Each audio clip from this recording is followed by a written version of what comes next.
Atos dos Apóstolos, capítulo 2. Vinda do Espírito Santo. Chegando o dia de Pentecostes, estavam todos reunidos no mesmo lugar. De repente, veio do céu um ruído, como se soprasse um vento impetuoso, e encheu toda a casa onde estavam sentados.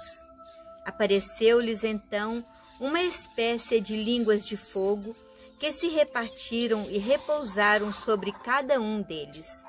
Ficaram todos cheios do Espírito Santo e começaram a falar em outras línguas, conforme o Espírito Santo lhes concedia que falassem.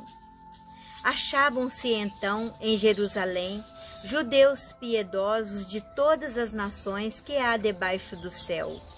Ouvindo aquele ruído, reuniu-se muita gente e maravilhava-se de que cada um os ouvia falar na sua própria língua.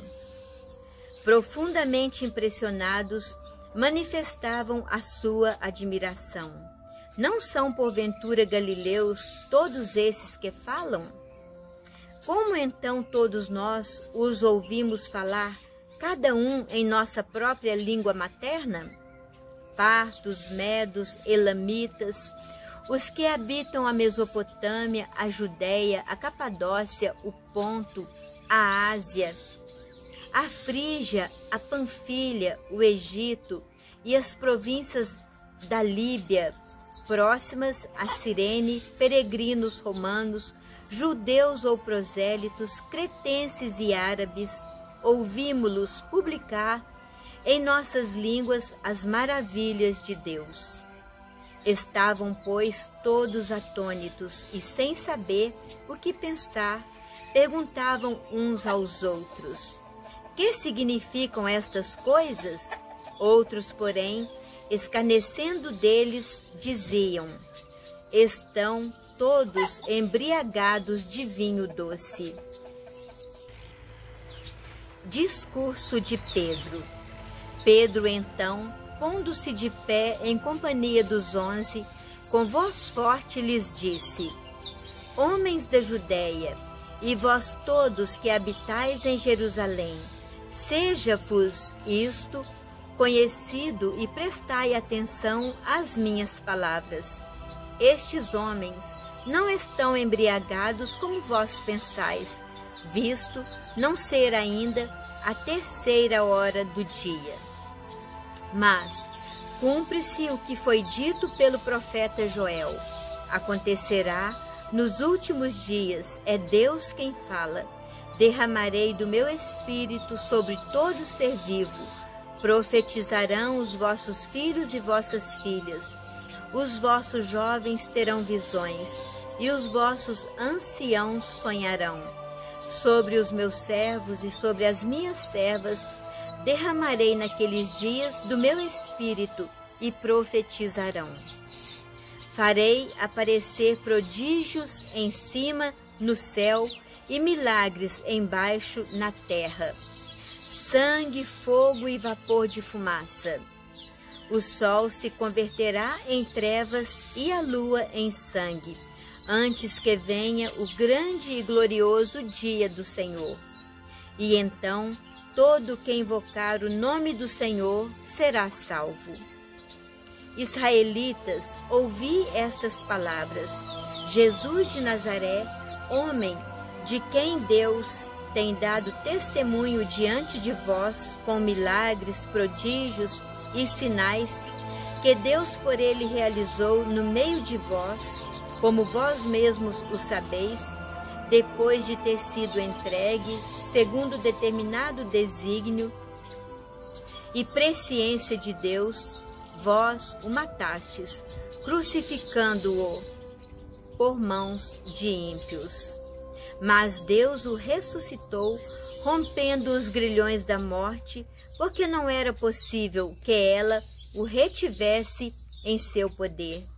Pois dele, diz Davi, eu via sempre o Senhor perto de mim, pois ele está à minha direita, para que eu não seja abalado. Alegrou-se por isso o meu coração e a minha língua exultou. Sim, também a minha carne repousará na esperança.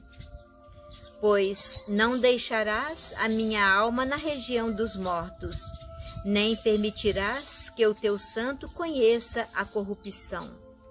Fizeste-me conhecer os caminhos da vida e me encherás de alegria com a visão da tua face. Irmãos, seja permitido dizer-vos com franqueza: do patriarca Davi dizemos que morreu e foi sepultado, e o seu sepulcro está entre nós até o dia de hoje. Mas ele era profeta e sabia que Deus lhe havia jurado que um dos seus descendentes seria colocado no seu trono. É, portanto, a ressurreição de Cristo que ele previu e anunciou por estas palavras: ele não foi abandonado na região dos mortos, e sua carne não conheceu a corrupção.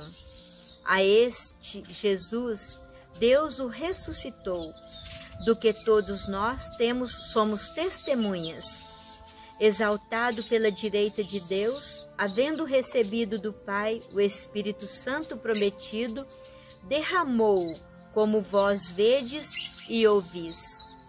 Pois Davi, pessoalmente, não subiu ao céu, todavia diz: o Senhor disse a meu Senhor: senta-te à minha direita, até que eu ponha os teus inimigos por escabelo dos teus pés.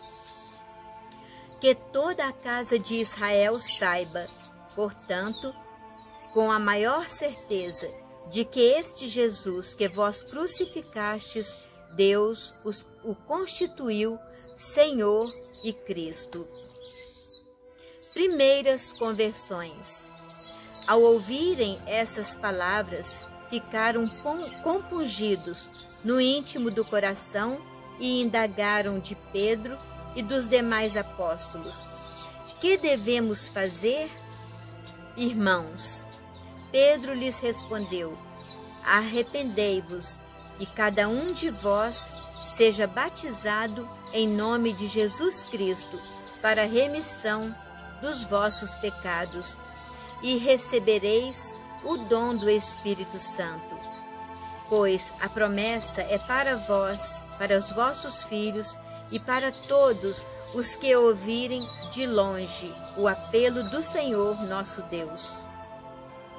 Ainda com muitas outras palavras, exortava-os dizendo: salvai-vos do meio dessa geração perversa.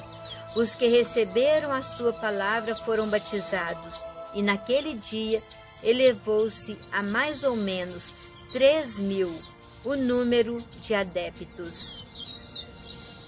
Virtudes dos primeiros cristãos. Perseveravam eles na doutrina dos apóstolos, nas reuniões em comum, na fração do pão e nas orações. De todos eles se apoderou o temor, pois pelos apóstolos foram feitos também muitos prodígios e milagres em Jerusalém, e o temor estava em todos os corações.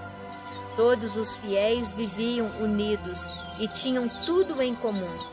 Vendiam as suas propriedades e os seus bens, e dividiam-nos por todos segundo a necessidade de cada um.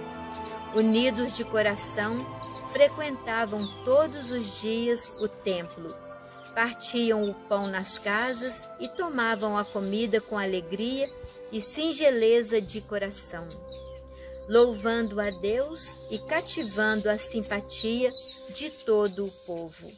E o Senhor cada dia lhes ajuntava outros que estavam a caminho da salvação.